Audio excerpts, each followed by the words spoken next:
If you thought the poem about how all babies are evil from our last episode on Rhoda Bingham Daniels was a weird piece of correspondence, then please hold on to your hat because that's not even the weirdest thing we found in that collection. The weirdest thing is a political religious manifesto about how Napoleon is the Antichrist. Buckle your seatbelts for a look at how the end of the world beliefs have changed throughout US history, why so many in the US were getting hot and bothered over a French guy, and we'll sort through all the animals in the biblical books of Daniel and Revelations and infer what 1800s European country they are, like a BuzzFeed quiz. This is Birmingham Uncovered, a podcast by the Birmingham Museum where we are exploring the diverse and compelling lives that built Birmingham, Michigan into the community that it is today. First, some background on Birmingham. We are a city of approximately 20,000 people over 4.73 square miles, approximately halfway between Detroit and Pontiac and Oakland County. This area was occupied by members of the Three Fires Confederacy of Indigenous People before white settlement in the area started in the late 18-teens. Birmingham became a city in 1933, and today is known as a prosperous and multifaceted community with a thriving cultural scene. Today, we are doing something a little different.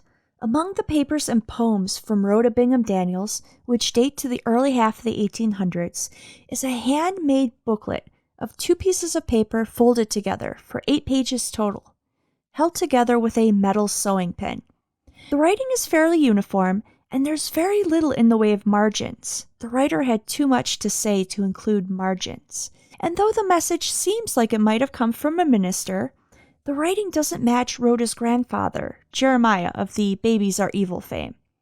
The timeline of the treatise, which is very concerned with Napoleon's Battle of the Pyramids, which took place in 1798, would line up with the life of Hiram Daniels' father, John Daniels Sr., while Hiram and Rhoda's generation wasn't born until the early 1800s.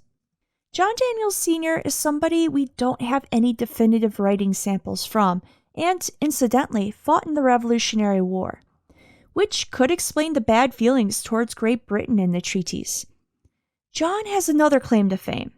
He's the only Revolutionary War veteran buried in Birmingham's Greenwood Cemetery.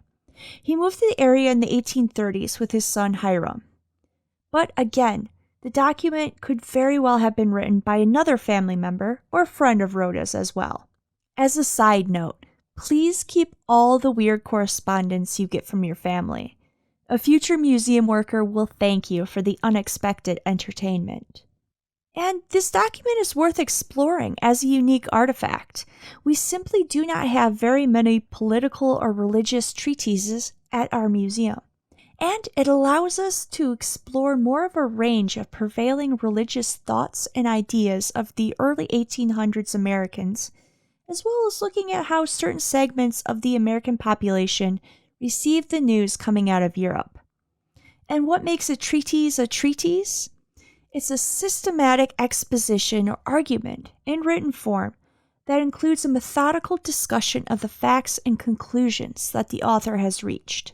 On a personal note, I grew up in a church that believed that Jesus was coming back very, very soon, and that all political, personal, and cultural events were signs that could be explained by biblical prophecy. I devoured all books about the end times and discovered something that shook my 12-year-old self to the very core. Every generation has believed that they were living in the end times. From cuneiform writings about how the youths of today were impertinent to their elders and thus it is surely the end of days, to former President Barack Obama being the great dragon from the book of Revelations, the end has always been here. Now, I can pick up anything about the book of Revelations and the end times at a used bookstore and tell you what year it was published just by looking at who Gog and Magog, 2 pivotal figures from the book of Revelations, who are often believed to represent different nations, are. Turning one's religious trauma into party tricks might not be the healthiest way to heal, but it is the most hilarious. Another important thing, the context of this look at the end times is limited to Western Protestant Christianity, And there's a lot of variations within various Christian traditions when it comes to interpreting end times prophecies. There's even more variation in different religions and cultures, which we unfortunately will not have time to explore in this episode. To sum it up, many Christians, both in the past and today, believe that Jesus will one day return to establish a new heaven and earth, and the old earth will be destroyed. Before this, an Antichrist will emerge and try to lead folks astray. After the destruction of earth and the Antichrist, there will be 1,000 years of peace. Exactly when all of this will happen has been a matter of debate for about 2,000 years. In our last episode, we explored the Second Great Awakening, a religious movement in the United States which took place between 1790 and 1835, during which an explosion of new faiths and religious movements, mostly based upon Protestant Christianity, shook the religious landscape. Scholars have made the connection between a growing country with a rapidly expanding frontier and the move away from the passive religion of the Puritans in New England. The Puritans believed that before one was born, they were marked either as the elect and thus saved, or not. But these new religious movements made each individual human into a dynamic moral actor who can either choose to accept salvation or not. Another aspect of many of the faiths that were growing at this time was millenarianism, or the belief that 1,000-year age of blessedness, beginning with or culminating in the second coming of Christ, was imminent. Established denominations embraced this belief, as well as new movements. One group, the Millerites, believed that Jesus was returning on October 22, 1844.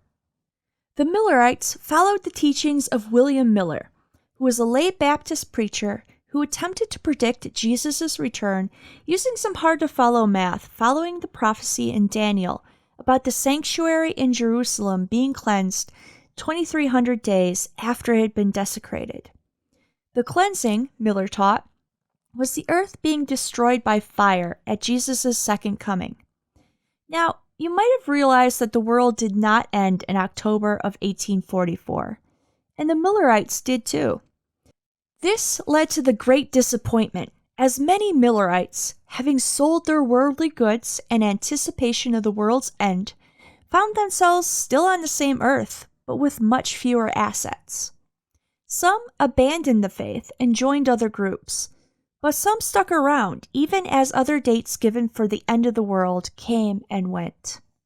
If you can remember Y2K, think about the disappointment of those who had spent all or a good chunk of their life savings on water filtration systems, military-grade MREs, gold bars, and ammunition felt when the world didn't descend into darkness and chaos on January 1st, 2000.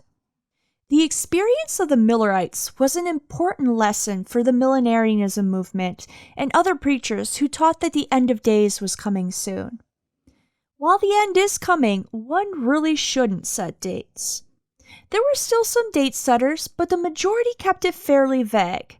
New calculations emerged about just how long the Antichrist would be given to reign, whether and when exactly there would be a rapture, when believers are taken up to heaven, leaving non-believers behind, and what exactly the symbolism in the Bible exactly means.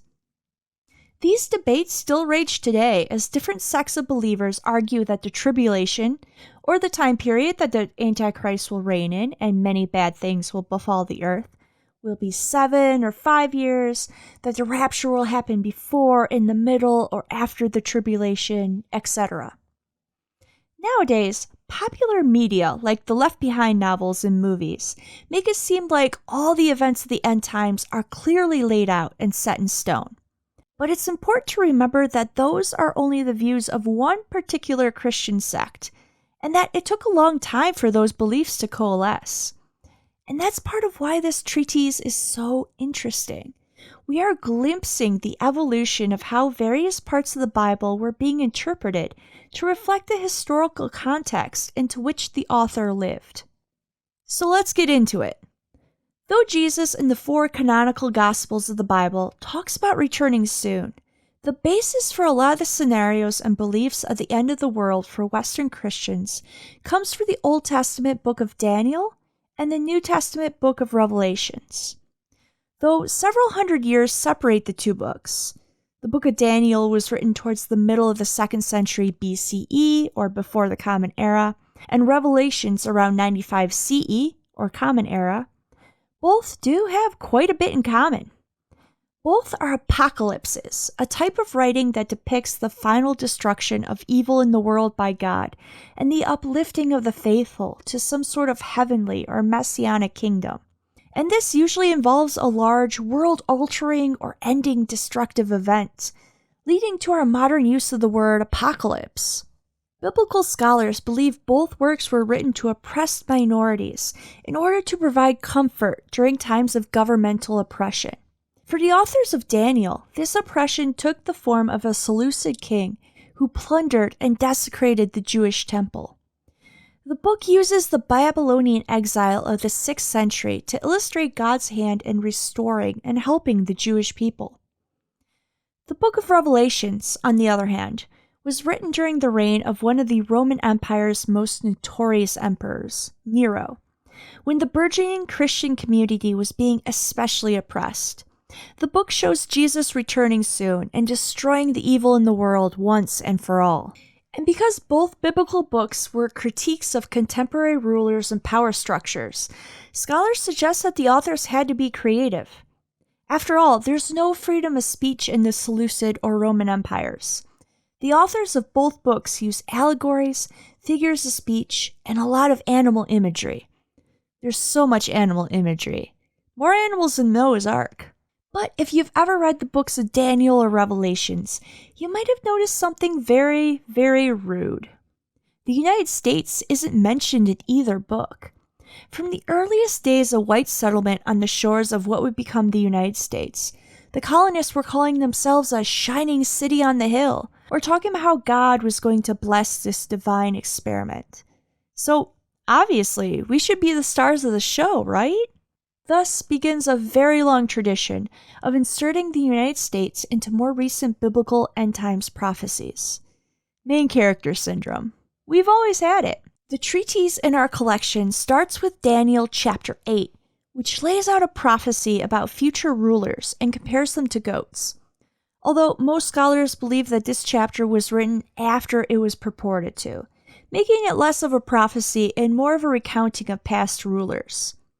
Our treatise author then declares that this matter is settled, and they will now move on to the issues of the great beast, the red dragon, and the woman in the book of Revelations. The beast is described in chapter 13 of the book of Revelations. It has 7 heads and 10 horns, a body like a leopard, the feet of a bear, and the mouth of a lion. Pretty metal. The author of our treatise, seeing the world through his 1790 American Protestant lens, sees the leopard as obviously the Catholic papacy, because just as everyone knows that leopards have spots, the Pope has a lot of archbishops. The head and crowns of the beast then represent the heads of the European countries that are subservient to the Pope.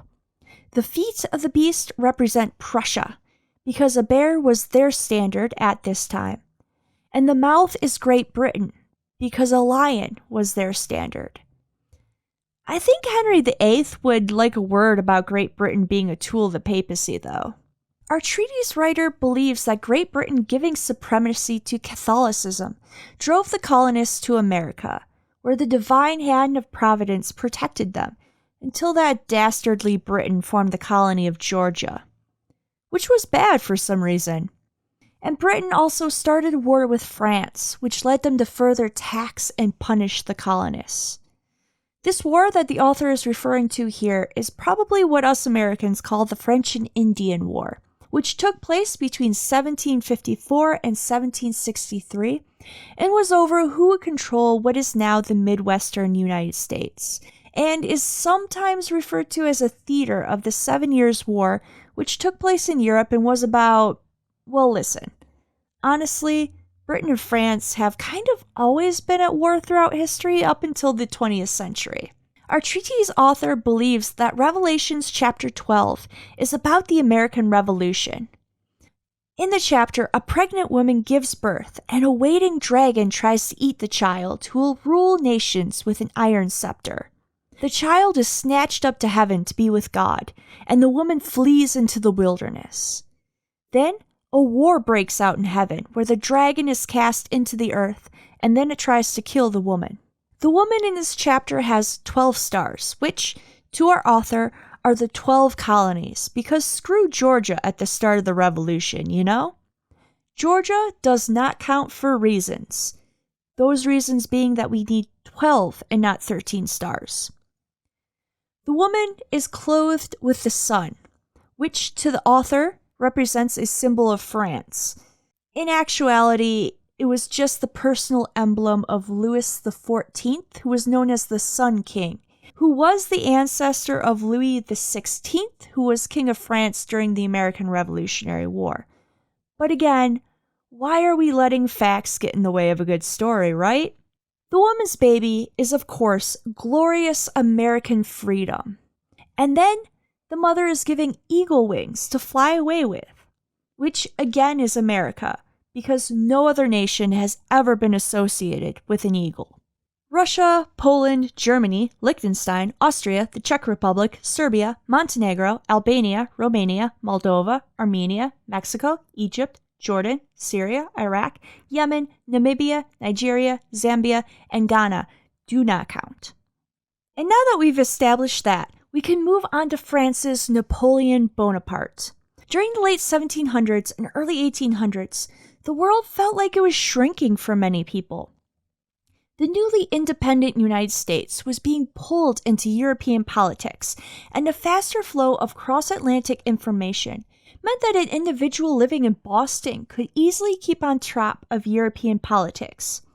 And boy, was there a conflict brewing between France and England. As already stated, there had always been a war or almost war between the two. But at this time, it kicked into overdrive during the French Revolution, which took place between 1789 until 1799, in which the monarchy was overthrown, and climaxed during Napoleon Bonaparte's rise to power. In 1804, he crowned himself Emperor of the French. In our treatise, Napoleon is the beast with two horns like a lamb who speaks like a dragon from the Book of Revelations. The two horns represent him being the King of Naples and the Emperor of France. And did you know Napoleon can work miracles? Our author explains that he had soldiers go up into balloons and rain down fire in order to convince the Egyptians that he was sent by their great god Muhammad. Now, Napoleon did take balloons with him to Egypt, but only for observation, and one did catch fire. Napoleon also historically appears to have known much more about Islam than our author, because he knew that Muhammad was a prophet, not Islam's god. But our treatise author also thought that Great Britain was a Catholic nation, so comparative religions weren't really his strong suit. And as for speaking like a dragon, our author implores you to look no further than the decrees from Napoleon's government, which he asserts are very dragon-like. Source? Trust me, bro. That's what a dragon sounds like. And I know what some of you are waiting for. How does the infamous number of the beast, 666, relate to Napoleon Bonaparte? I am so glad you ask, for the treatise is quite innovative as far as these things go. 666 is how many provinces Napoleon rules, and you'll just have to take the writer's word for it. No, really, our writer doesn't even try to count them and just presents it as a thing that's probably true. And who are Gog and Magog from the Book of Revelations? Those are the Turkic or Muslim princes, and according to our writer, they are presently being stirred up by our dastardly Antichrist, who is, if you haven't been following along closely, Napoleon. Throughout the 17 and 1800s, France, Britain, and several other colonial powers were jockeying for control of the rest of the world. What we now call the Arab world, the Middle East and North Africa, were prized, both for their natural resources and the trade routes that they had with the rest of the world.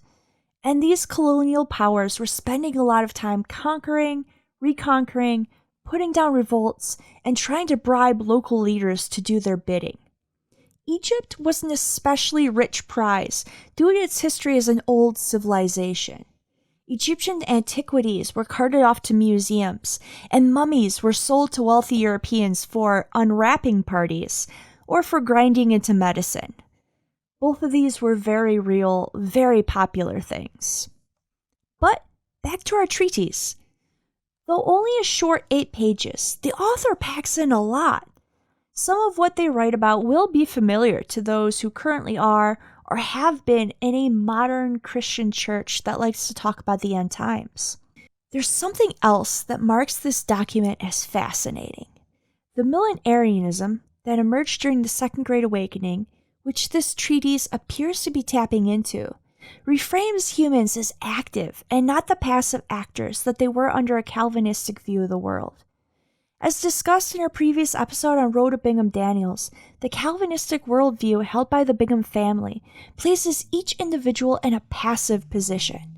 Before you were born, God decided whether you were the elect or not, and there's nothing you can do in your life that will affect that. But under millenarianism, one can get right with God before the end, and one can choose which side to be on. Though the overarching narrative treatment in the form of these biblical prophecies might already have been written, there's still plenty for the actors to ad-lib. But the one common feature of our treatise is calling Napoleon the Antichrist. At the time, it was a fairly common trope. Here was a man who was a commoner, who ascended quickly to great power to conquer and rule a world empire, short as it was, that stretched from Western Europe to the Russian steppes.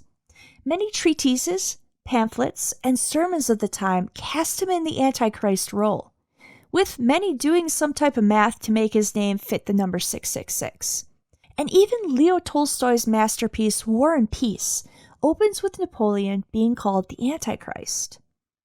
But, as we are all aware, the world has not been destroyed by fire, and Napoleon died in 1821.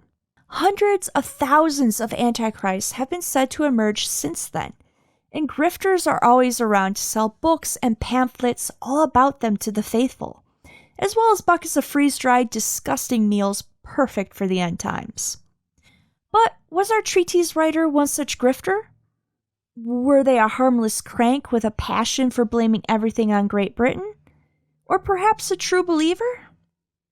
The cynic in me says that one can be all three at the same time, but we simply don't know enough about the writer or the original treatise itself to know for sure. It's handwritten, and we haven't found any evidence that it was copied from any other work, nor do we have any clues whether it was written intending for a wider distribution or perhaps just for personal or familial edification. So, if anyone wants to find me, I'll be writing a blockbuster book series and movies based on this. Anyone know if Nick Cage is available? I can pay him in buckets of freeze-dried mac and cheese. Anyways, join us next week as we get back to our regularly scheduled programming by talking about John Allen Bigelow, a man who snuck into the Union Army twice, stole a train, stole his best friend's sister, and never took a single thing seriously in his entire life. I'm Caitlin Donnelly, and thank you for joining us for this episode of Birmingham Uncovered. Special thanks to the Birmingham Area Cable Board for Peg Grant funding that made this podcast possible. Also, special thanks to Donna Cassicelli, who transcribed the entire treatise and only questioned her life choices and sanity twice. To read the treatise for yourself, or to access this episode's transcript, check out our website. The link is in the show notes. For any questions or concerns, please reach out to us at bhamgov.org.